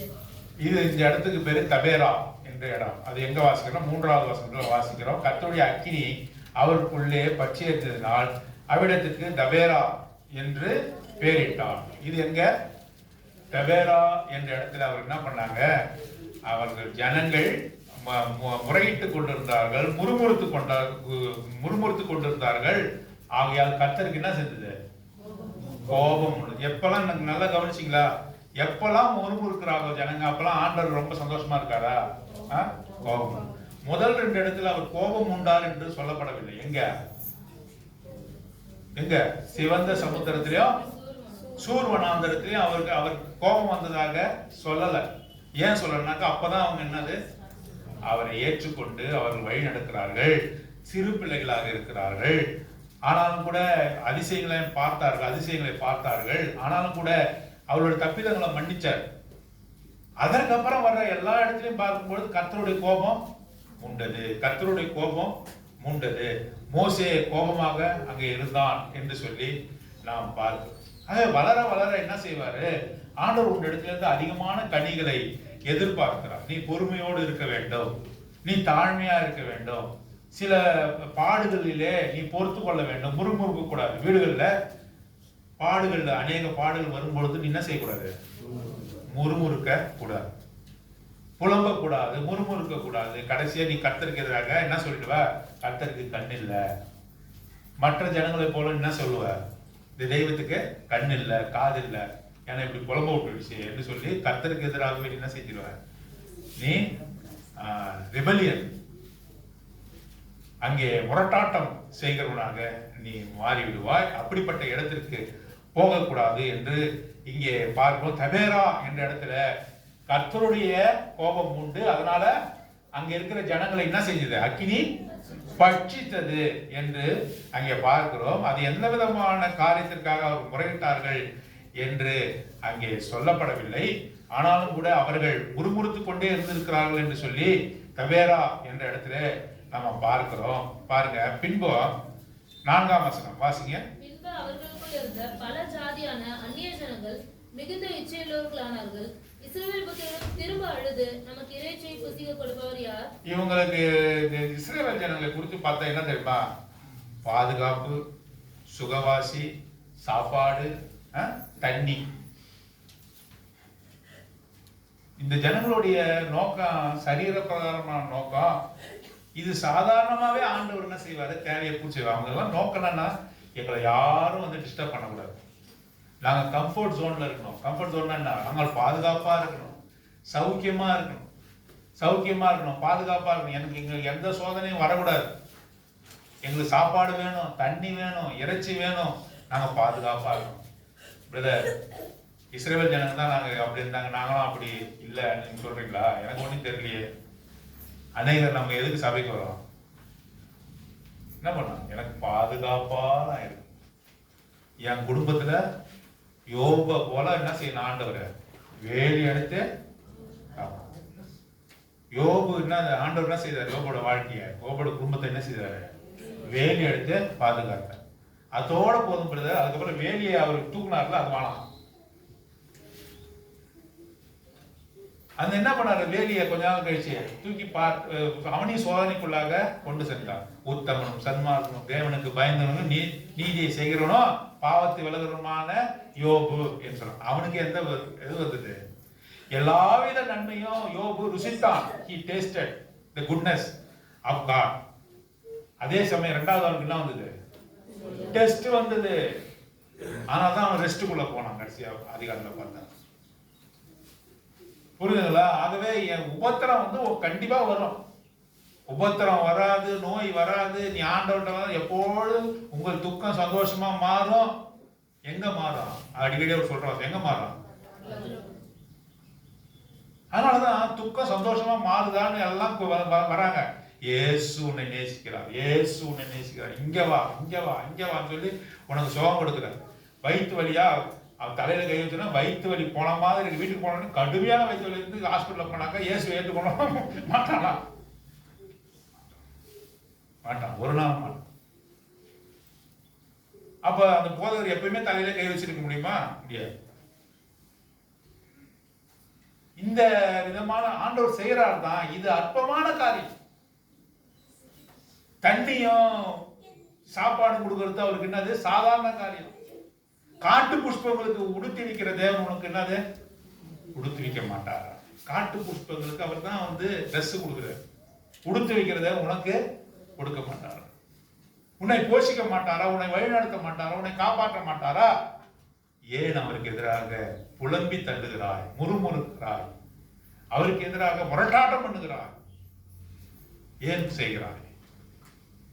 இதை அனுமதித்தது யாரு? பிசாசு செய்யலாம். ஆண்டவர் தான் உன்னுடைய வாழ்க்கையில் என்ன பண்ணியிருக்காரு?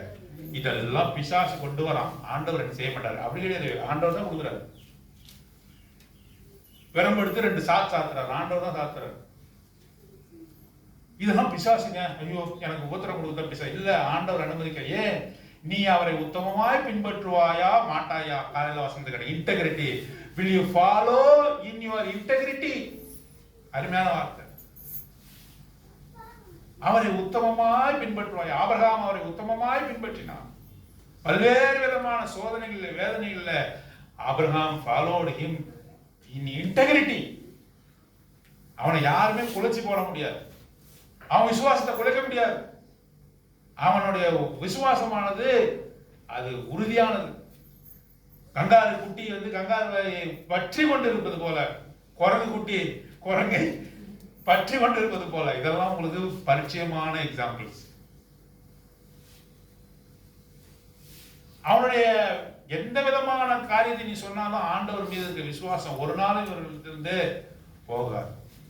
சாட்ராக் மேஷாக் ஆபத்நேகோ அவர்கள் என்ன சொன்னாங்க? இந்த அக்னி சூழலிலிருந்து தேவன் எங்களை தப்பிக்க வல்லவர். அப்படி தப்பிக்காம போனாலும் நாங்க அந்த அக்னி குண்டத்திலே எரிஞ்சு சாமலானாலும் என்ன செய்ய மாட்டோம். நீ நிறுத்தின சிலைய. எவ்வளவு பெரிய விசுவாசம். the culmination, அதுதான் உச்சபட்சமான ஒரு சாட்சி. உச்சபட்சமான சாட்சி. இருந்து காப்பாத்துவார். இந்த நோயில இருந்து என்ன காப்பாத்துவார். இந்த கடன்ல இருந்து என்ன காப்பாத்துவார். எங்க வீட்டுல இருக்கிற பிரச்சனைல இருந்து என்ன காப்பாத்துவார். ஆனா அந்த பிரச்சனையே வாழ்க்கை முழுக்க இருக்கட்டும். இந்த நோய் உங்ககிட்ட இருக்கதான் செய்யும். ஆண்டவர் இந்த நோயில இருந்து விடுதலையாக்கு இல்ல, உன் நோய் உங்ககிட்ட தான் இருக்கும். அப்ப கூட நான் அவரை விட்டு போக மாட்டேன். அப்போஸ்தலன் பவுல் தான் சொன்னான். என் தேகத்தில் கொடுக்கப்பட்ட முல்லை குறித்து எத்தனை நேரம் ஜெபம் பண்ணாரு? 3 முறை ஜெபத்தான். அவன் ஆண்டவர் என்ன சொன்னார் அவருக்கு? உன் பலவீனத்திலே என் பலன் பூரணமா இருக்கட்டும். அந்த முள்ளுன்னார், இருக்கட்டும் அந்த பிரச்சனைன்னார். ஆண்டவர்கிட்ட வரும்போது பிரச்சனை இருக்கும். ஆண்டவர் சித்தமா இருந்தா அதை விட்டு நீக்குவார். இல்லைன்னா கூட பரவாயில்ல சொல்ல முடியுமா? ஆண்டவரே பரவாயில்ல, நீ கொடுத்த பிரச்சனைக்காக ஸ்தோத்திரம், நீ கொடுத்த பஞ்சத்துக்காக ஸ்தோத்திரம், நீ கொடுத்த கடனுக்காக ஸ்தோத்திரம், நீ கொடுத்த சமாதானமின்மைக்காக ஸ்தோத்திரம். நீ சமாதானம் கர்த்தர். ஆனாலும் கூட என்னோட குடும்ப வாழ்க்கையில சமாதானமற்ற நிலைமை இருக்குது. ஸ்தோத்திரம் சொல்ல முடியுமா? ஆண்டவர் நான் கேட்கிறேன். இந்த நோய்க்காக ஸ்தோத்திரம் சொல்ல முடியுமா? அப்படிப்பட்டவனை தான் ஆண்டவர் என்ன பண்றாரு? விரும்புகிறார். முறுமுறுக்க கூடாது என்று சொல்லி தபேரா என்ற இடத்துல அவர்கள் முறுமுறுக்க தேவனுடைய கோபம் பற்றி எறிகிறது. ஆகவே அதுக்கு பேர் என்ன? தபேரா என்று சொல்லி பாருங்க. அடுத்ததாக பார்க்கும்போது திரும்பவும் சாப்பாட்டுக்கு தான் அவங்க அலையறத பார்க்கிறோம். கறி சாப்பிடணும். நம்ம வீட்டுல பார்க்கிறோம்ல, சாம்பார் ரசம் கீரை வச்சாக்கா அடுத்துன்னா கேட்கலாம் எப்பதான் சிக்கன் வைப்பாங்க. எப்பதான் கறியின் மீது ஒரு தீராத வெறி, கறியின் மீது வெறியா அவருக்கு இல்ல, பொதுவா சொல்றாரு ரைமா. கறியின் மீது ஒரு வரி. நான் நான் வெஜிடேரியன்லாம் எப்படிதான் இருக்கா, வெஜிடேரியன்லாம் எப்படிதான் இருக்காங்கன்னு தெரியல. இந்த சாம்பார் பருப்பு லெகிம்ஸ் இதெல்லாம் சாப்பிட்டு எப்படிதான் இருவாங்க. என்னால சிந்திக்கவே முடியல. எனக்கு கூட வெறிதான், வெறி வந்துடும். நான் ஒரு மாதிரி நடக்க ஆரம்பிச்சோடனே என் மனைவி சொல்லுவான், ஏங்க நீ சாயந்தரம் போய் சிக்கன் 1 கிலோ எடுத்து வந்துடுறேன். கம்மன் போய் 2 கிலோ சிக்கன் எடுத்து வந்துடும். 3 நாளா காலையில தோசை, நைட்டு தோசை, சாம்பார், ரசம், கூட்டு பொரியல், பாவக்காய் பொரியல், புடலங்காய் பொரியல், இருக்கிற இன்னானா பொரியலோ அதெல்லாம் இருந்தாக்கா ஒரு மாதிரி நான் சொல்ல மாட்டேன் எனக்கு கறி வேணும்னு. நான் நடக்கிற விதம், நரியார் எதுக்கு இப்படி நடக்கிறாரு அப்படின்னு சொல்லுவாங்கல்ல. ஏன் அப்படி ஏன் கோபமா இருக்காரு? எங்க போய் 2 கிலோ கறி எடுத்து வந்துருங்க அப்படின்னாக்கா சந்தோஷமா போய் கறியின் மீது ஒரு வெறி, சரியான பதம் அது. ஆகவே இவர்களை பாருங்க, பாத்திரங்கள்ல உட்கார்ந்து கறியை சாப்பிட்டாங்க. திரும்ப கறி வேணும், தண்ணி வேணும், பாதுகாப்பு வேணும், கம்ஃபர்ட் வேணும், நோய் போகணும், நாங்க ஜாலியா இருக்கணும். இதே தான் ஆண்டவர் டெஸ்ட் பண்ணவே விட மாட்டாங்க. ஆகவே அவர்களுக்கு கறியை திரும்பவும் கொடுத்தார். வானத்திலிருந்து அங்கே கோயில் என்று சொல்லக்கூடிய அந்த பறவையை அனுப்பி அவர்களுக்கு தின்ன கொடுத்தா நல்லா சாப்பிடுறாங்க. எப்படி சாப்பிடுறாங்க? மூக்கு முட்டை சாப்பிடுறான்னு சொல்றாங்கல்ல, அந்த மாதிரி மூக்குல இருந்து வழிதான் கறி. எனக்கு ஒண்ணுமே புரியல எப்படி இந்த வசனம் இருக்கு இங்க. சாப்பிட்டு மூக்குல இருந்து வருதான். பல்லு எல்லாம் பார்த்தா ஈனி இருந்துச்சானாக்கா அவங்க என்ன பல்லுதான் கரியா தொங்குதான். எவ்வளவு அலைச்சல், எவ்வளவு கோபம் வந்திருக்கு ஆண்டவருக்கு. நீங்க நினைச்சு பாருங்க, ஆண்டவர் நீ கோபப்படுறது நல்லதுதான், சொல்லுங்க பாப்போம். கோபம் நல்லது, கோபம் பல்லுலாம் கரியா, மூக்குலாம் கரியா, எடுத்து இப்படி வச்சிருவோம் உங்களுக்கு கரியா. வாய்க்கு வைக்கிறதுக்கு பதில் என்ன பண்ண, எடுத்து இப்படி வச்சிருப்பாங்க உங்களுக்கு. கண்ணு காது இது எல்லாம் கறி சாப்பிட்டு அலைச்சலா. சரி சரிங்க, உங்களுடைய வாழ்க்கைலாம் அப்படிப்பட்ட நிலைமை இருக்குதான். கறியில இல்ல, மற்ற காரியங்கள்ல வாயில வச்சு வாயில தொங்குதான். கோபம் ஆண்டவர் அடிக்கிறார். கோபம் ஆண்டவர் பெருசா பனிஷ் பண்றாரு. அது பேர், அந்த இடம் பேர் என்ன? கிப்ரோத் அதாவா என்று சொல்லி வாசிக்கிறோம். 34ஆம் வசனம். 11ஆம் அதிகாரம். இச்சித்த ஜனங்களை இத்திச்ச ஜனங்களை அங்கே அடக்கம் பண்ணினதினால் அந்த ஸ்தலத்துக்கு கிப்ரோத் அத்தாவா என்று பெயரிட்டான். கிப்ரோத் அத்தாவா. 33ஆம் வசனம், தங்கள் பற்கள் நடுவே இருக்கும் இறைச்சியை அவர்கள் மென்று தின்னும் முன்னே கர்த்தருடைய கோபம் ஜனங்களுக்கு உள்ளே மூண்டது. கர்த்தர் ஜனங்களை மகா பெரிய வாதையால் வாதித்தார். இச்சித்த ஜனங்களை அங்கே என்ன செய்தார்கள்? அடக்கம் பண்ணி. அந்த ஸ்தலத்துக்கு பேர் என்ன? கிப்ரோத் அத்தாவா என்று சொல்லி பார்க்க. ஆகவே இங்கே 9 காரியத்துக்குள்ளாக வந்துட்டோம். 10 காரியத்தை நீ எனக்கு தவறு செய்தேன்னு சொன்னார். கிப்ரோத் அத்தாவா என்ற இடம் வரும்பொழுது 10 காரியம் அங்கே நடைபெற்று விட்டது என்று சொல்லி பாருங்க. இந்த மாதிரி அவங்க அந்நிய தெய்வத்தை வணங்குவதும் மாத்திரமல்ல, இவ்வளோ அலட்சக்காரங்களாக மற்ற காரியங்களுக்காக உலக பிரகாரமான விஷயத்து, தண்ணி, சாப்பாடு, பாதுகாப்பு, சட்டை, துணி, மணி, இதிலே அவங்களுடைய நோக்கம். அவர்களை பரம அழைப்புக்கென்று அழைத்தார். ஆனாலும் கூட இந்த உலக பிரகாரமான காரியத்திலே அவர் மிக முக்கியமாக காணப்படுகிறார்கள். ஏன் என்று சொன்னா ஒரு முக்கியமான காரியத்தை சொல்றாரு பாருங்க. 4ஆம் வசனம், 11ஆம் அதிகாரம் 4ஆம் வசனம். பின்பு அவர்களுக்குள் இருந்த பல ஜாதியான அந்நிய ஜனங்கள் மிகுந்த இச்சையுள்ளவர்களானார்கள். இஸ்ரவேல் புத்திரரும் திரும்ப அழுது. கவனிச்சீங்களா? பின்பு அவர்களுக்குள் இருந்த பல ஜாதியான அந்நிய ஜனங்களும் மிகுந்த இச்சை உள்ளவர்கள் ஆனார்கள். நீ ரட்சிக்கப்பட்ட பிறகும் ரட்சிக்கப்படாதவர்களை பக்கத்துல வைத்துக் கொண்டு, ரட்சிக்கப்படாதவர்களை கூட நீ பழகி கொண்டு, ரட்சிக்கப்படாதவருடைய பேச்சை நீ கேட்டுக்கொண்டிருந்தாங்க, அவங்க இந்த உலகத்துக்குரிய காரியங்களிலே ஈடுபட்டு கொண்டிருக்கிறார்கள். ஆகவே அவர்களை பார்த்து என்ன பண்ணுவ? நீயும் கூட இந்த உலகத்துக்கு உரிய காரியத்துக்காக மிக அழுதுன்னு போடுறாங்க. அவங்களுக்கு கிடைச்சிடுச்சு, அவங்களுக்கு பண்ணிடுது, அவங்களுக்கு சந்தோஷமா இருக்காங்களே இன்னும் சொல்லி என்று சொல்லி என்ன பண்ணுவ? நீயும் கூட அழுகுறாங்களாம் சில ஜனங்க. ஏன் அப்படி அழுதாங்க? அந்நிய ஜனங்கள், ஆண்டவரை அறியாத ஜனங்களை அவர்கள் அருகாமையில வைத்துக் கொண்டு, அவர்களோடு பழகி கொண்டு, அவர்களோடு கூட உறவாடி கொண்டு, எந்த இடத்துல இவரெல்லாம் வைக்கணும்னு சொல்லி வைக்கல. நீ ரட்சிக்கப்பட்டவன், நீ ஆண்டோட பிள்ளை, அவங்க ஆண்டோட பிள்ளைகள் கிடையாது. அவர்களோடு உறவு கலந்து அவர்களோடு கூட இருப்பதனால நீ என்ன நினைக்கிறனாக்கா, அவங்களுடைய வாழ்க்கையில என்ன நடக்குதோ அதெல்லாம் என்னுடைய வாழ்க்கையில நடக்கணும்னு நீ என்ன செய்யற? நினைச்சு ஆண்டவரை பார்த்து அழுவுற. ஆகவே ஆண்டவருக்கு எதிராக நீ முறுமுறுக்கிற. இப்ப அந்நிய ஜனங்களை எங்க வைத்திருக்கிறோம்? உங்க சொந்தக்காரர்களா இருக்கலாம், சொந்தக்காரர்களா இருந்தாலும் கூட ரட்சிக்கப்படாதவர்கள் அந்நிய ஜனங்க தான். அவங்க சொல்ல கேட்டு உன்னுடைய வாழ்க்கையை மாத்தாத. ஆண்டவர் என்ன சொல்றாங்களோ அதை கேட்டுதான் நீ மாத்தணும். ஆண்டவர் தான் உன்னுடைய தகப்பன், ஆண்டவர் தான் உன்னை ரட்சித்தவர், தன் ஜீவனை கொடுத்தவர். அவருக்கு தான் நீ கீழ்ப்படிஞ்சு அவர் சொல்லத்தான் கேட்கணும். அந்நிய ஜனங்கள் அவர்கள் உங்களோடு இருக்கிற அவர்கள் இச்சிப்பார்கள், எல்லாவற்றையும் சேகரித்துக் கொள்ளணும். பணத்தாசை, பொருளாசை, எல்லா விதமான ஆசைகளும் இருக்கும். அதை பார்த்து நீ அழுவ கூடாது. அவர்கள் அழுதார்கள் என்று சொல்லி பார்க்கிறோம். அவள் அழுது நமக்கு இது கிடைக்கணும், நமக்கும் செய்யணும், ஆண்டவரும் கொடுப்பார் என்ற விசுவாசம் இல்லை. ஆகவேதான் அவர் அவர்களை விட்டு பிரித்தெடுத்தார்.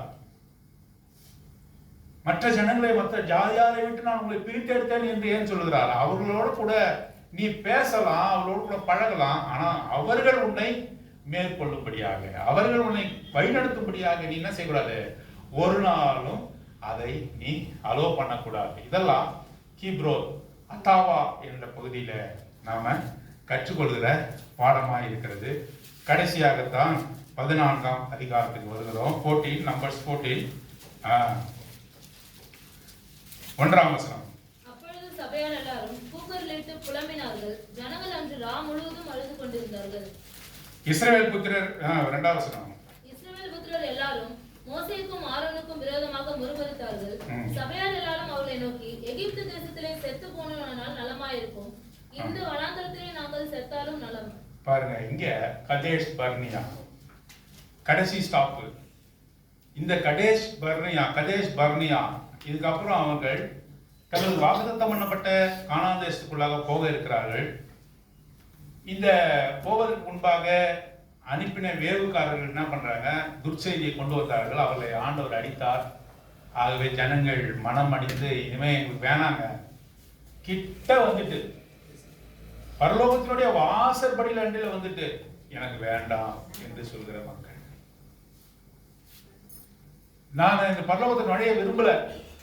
அவரை சீக்கிரமாக கானான் தேசத்துக்கு கொண்டு வந்தார். இந்த சமயத்துல இவர்கள் என்ன செய்தார்கள் என்று சொன்னா, வேவுக்காரர்கள் சொன்னதை நம்பி இவர்கள் அழுது புலம்பி முரட்டாட்டம் பண்ணினார்கள், முறுமுறுத்தார்கள். ஆகவேதான் 40 வருஷம் சுத்தி அடிச்சார். இந்த இடத்துல வரும்போது அவன் 40 வருஷம்லாம் இல்லை, சீக்கிரமா போய் சேர்ந்துட்டாங்க. கானான் தேசத்துக்குடைய வாயிலுக்கு சீக்கிரமா வந்துட்டாங்க. அவர்கள் முறுமுறுத்தார்கள், அழுதார்கள், புலம்பினார்கள். ஆகவே ஆண்டவர் என்ன செய்தார், 40 வருஷம் சுத்தி அடிச்சார். இதுக்கு அப்புறம் தான் அவங்க வந்து வனாந்தரத்துல 40 வருஷம் அவர்கள் சுத்தி மறுபடியாக செய்தார். ஆகவே கதேஷ் பர்னியாவுக்கு கொண்டு வந்தார்.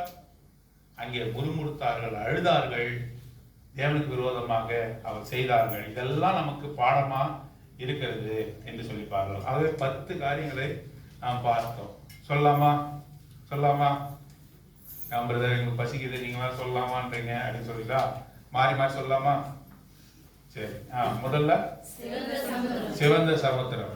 ரெண்டாவது சூர்வனாந்தரம். நீங்க கிடையாது பிரதர், சூர்வனாந்தரம். சூர்வனாந்தரத்துல ஒரு முக்கியமான ஸ்டாப் என்ன? மாறா. வெரி குட், மாறா.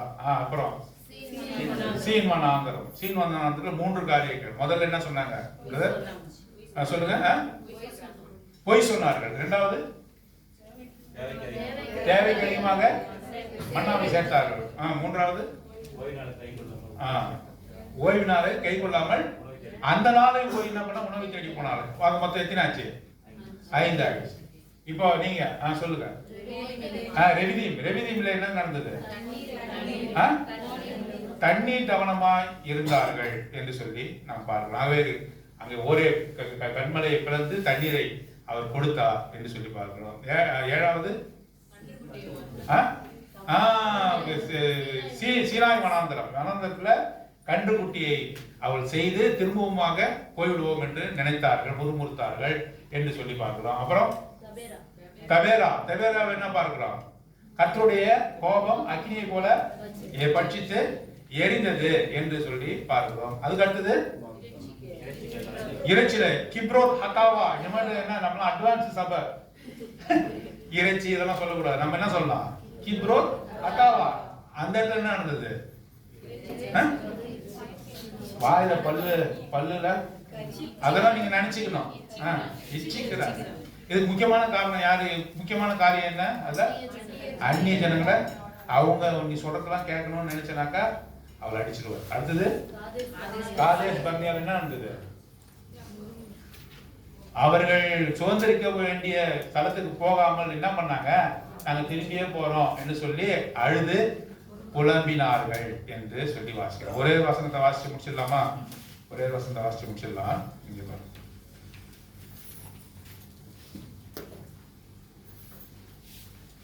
Hebrews chapter 3. எபிரேயர் 3ஆம் அதிகாரம். எபிரேயர் 3ஆம் அதிகாரம். இது விளக்கமா நான் சொல்ல போறதுல நேரம் ஆகிட்டது. அதுவே 3ஆம் அதிகாரம். இங்க பாருங்க, கவனமா வாசிச்சுட்டு முடிச்சுட்டு போயிட போறோம். 8ஆம் வசனத்திலிருந்து கடைசி வரையும் வாசிச்சிடலாம். இதுக்கு நான் விளக்கம் சொல்ல போறதில்ல, நீங்க படிக்கும் போதே உங்களுக்கு புரியும். இந்த எபிரேயர் 3ஆம் அதிகாரம் தான் அங்க ஆண்டவர் நம்பர்ஸ் என்ன இருக்கும்? 16ஆம் அதிகாரம் சொன்ன தாற்பயங்கள், 16ஆம் அதிகாரத்தில் சொன்ன விஷயம் முழுவதுமாக இங்கே எழுதி வைக்கப்பட்டிருக்கிறது. எபிரேயர் 3ஆம் அதிகாரம் படிச்சுட்டு நம்ம முடிச்சிருவோம். சரியா? வீடுகளில் போய் இந்த ஆழ்ந்து சிந்திங்க. 8ஆம் வசனம் நான் வாசிக்கிறேன். வனாந்தரத்திலே கோபமூட்டின போது சோதனை நாளிலும் நடந்தது போல உங்கள் இருதயங்களை கடினப்படுத்தாதிருங்கள். 40 வருஷ காலம் ஆதலால் நான் அந்த சந்ததியை ஆலோசித்து அவர்கள் எப்பொழுதும் வழி போகிற இருதயமுள்ள ஜனங்கள் என்றும் என்னுடைய வழிகளை அறியாதவர்கள் என்றும் சொல்லி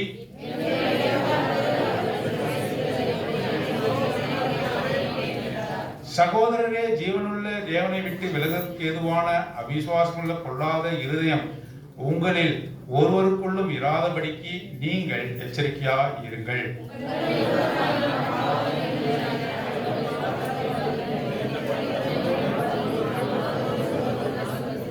நாம் ஆரம்பத்திலே கொண்ட நம்பிக்கையை முடிவு பரிந்தும் உறுதியாய் பற்றி கொண்டிருப்போமாகில் கிறிஸ்தவனிடத்தில் பங்குள்ளவர்களாய் இருப்போம். கோபமூட்டத்தில் நடந்தது போல கேட்டவர்கள் கோபமூட்டினவர்கள் யார்? மோசேயினால் எகிப்திலிருந்து புறப்பட்ட யாவரும் அப்படி செய்தார்கள் அல்லவா?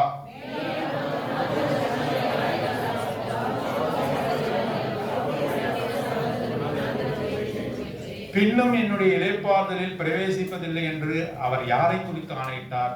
கீழ்ப்படியாதவர்களை குறித்து அல்லவா?